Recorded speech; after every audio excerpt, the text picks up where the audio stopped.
রুটি নিয়ে বসে, এতগুলো রুটি নিয়ে বসে, ডাক্তার বলে দিয়েছে দুটার বেশি খাওয়া যাবে না, একটা খেলে ভালো হয়। একটা মাত্র কত গ্রাম ওজন হবে? 20 গ্রাম ওজন হবে, 30 গ্রাম ওজন হবে। কিন্তু গ্রামের মানুষ যখন খাওয়ার প্রয়োজন হয়, সে ফজরের সময় ওঠে, এক চোট সে জমিতে হাল চষে আসে, কায়িক পরিশ্রম করে, 9টা বাজার সঙ্গে সঙ্গে বাড়িতে এসে বউকে বলে, বউ রে কি খাবার আছে, রান্না এখনো শেষ হয় নাই, রাতের কি খাবার আছে, পান্তা নিয়ে আয়। পান্তা নিয়ে আসছে, পাতিলের তলে 1 কেজি পান্তা, 1 সের চালের পান্তা। সেই পান্তা নিয়ে যখন ডিশ নিয়ে বসেছে, গাবলা নিয়ে বসেছে, এতগুলো লবণ, 4-5টা পেঁয়াজ আর কাঁচা মরিচ 3-4টা বসে গেছে মজার তালে। এমন খাওয়া খাইলো, গো গ্রাসের মতো, গরুর মতো গ্রাস দিয়া খাচ্ছে এতগুলো করে। 5 মিনিটে 1 কেজি চাল শেষ। এরপরে বলে, বউ আরো কিছু আছে নাকি? না। খাইছো কেমন? 1 কোনা ভরলো। কয় কোনা ভরছে? কে বলেছে মানুষ সম্পদ পেলেই সুখী হয়ে যায়? না না, সুখী হওয়ার একমাত্র মাধ্যম কে? বলেন কে কে কে? মাধ্যম আল্লাহ। কিন্তু গরিব মানুষগুলো খায়, আল্লাহ তাদেরকে খাওয়ার মতো বরকত দিয়ে দিয়েছেন। ধনী মানুষ খেতে পারে না, ডায়াবেটিস হয়ে গেছে, খেতে পারে না। এটা 2 গ্রাম, এটা 3 গ্রাম, এটা 4 গ্রাম খেতেই পারে না। এতগুলো আঙ্গুর সুন্দর করে সাজানো গোছানো 1 কেজি আঙ্গুরের সামনে থুয়ে রাখছে, হাজি সাহেব খেতে নাই। একটা আঙ্গুর খাওয়ার সঙ্গে সঙ্গে সহকারী বলে, স্যার আর খাওয়া যাবে না কেন? ইনসুলিন নিতে হবে। একটা খায় আর ইতিমের মতো চাঁদাইরে পোড়া কপাল খাইতে পারি না। কি কথা কি বুঝতেছে? কোনো চিন্তা নাই। অর্থ আছে কার কত, সম্পদ আছে কার কত, এগুলো চিন্তার কোনো বিষয় নয়। আল্লাহর কাছে আমরা চাবো সম্পদ না সুখ? বলেন বলেন বলেন বলেন। আল্লাহর কাছে আমরা চাবো অসুস্থতা না সুস্থতা?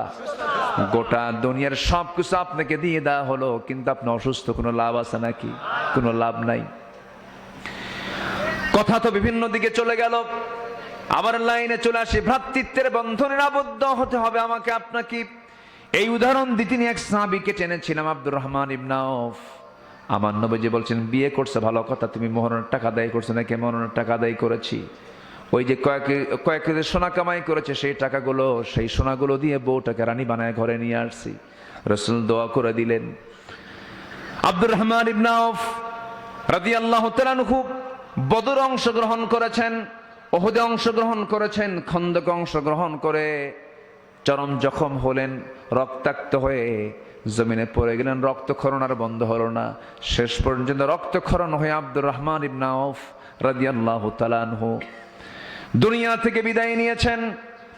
সাদ ইবনে মুআজ রাদিয়াল্লাহু আনহু দুনিয়া থেকে বিদায় নিয়েছেন। আব্দুর রহমান ইবনে আউফ কত বড় ভাগ্যবান, এতগুলো যুদ্ধে তিনি অংশগ্রহণ করেছেন।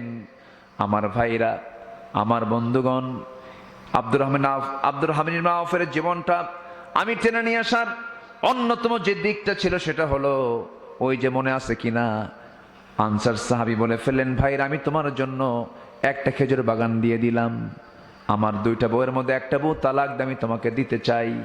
এই যে ভ্রাতৃত্ব, এই যে মহাব্বত, এই ভালোবাসা আমাদের মধ্যে তৈরি হওয়ার দরকার আছে না নাই? আসতে বলবেন না, আছে না নাই? এই মহাব্বত তৈরি করতে হবে। সাহাবীদের ভিতরে ভ্রাতৃত্ব এত মজবুত ছিল যে তাদের স্বপ্ন পর্যন্ত এক হয়ে যেত। আমার নবীজির ইন্তেকাল হয়ে গেছে। ইন্তেকালের বেশ কয়েক বছর পর প্রথম খলিফার ইন্তেকাল হয়ে গেছে। দ্বিতীয় খলিফার আমলে ওমরে ফারুক রাদিয়াল্লাহু তাআলা আনহু, সেই সময় তিনি খলিফাতুল মুসলিমিন।